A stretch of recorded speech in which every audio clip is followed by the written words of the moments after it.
আপনারা আমি বলছিলাম যে যদি ফোনে কোনো সমস্যা হয় তাহলে আমি সার্ভিসিং করাই দিব। ভাই আপনারে কিন্তু মুই কইছিলাম যে ফোনটা আমার আম্মার লইগে নিমো, আর আপনি কিন্তু কামটা ঠিক করেন নাই। আর আপনি আমার একটা নষ্ট ফোন দিয়েছে, এটা দিয়ে আমার মা হ্যালো কয়, কোনো কথাই শোনা যায় না। ভাই দেন না চেঞ্জ করে। না ভাই, এটা আমার দোকানে হইব না ভাই।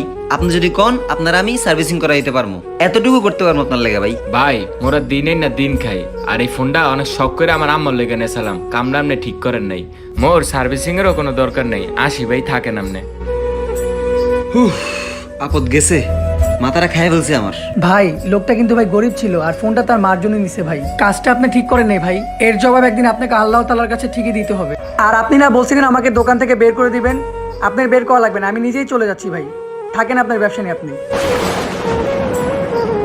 এরকম অনেক মানুষের মন ভেঙে যায় কিছু অসৎ ছদ্মবেশী দোকানদার রূপী ডাকাতের কাছে এসে।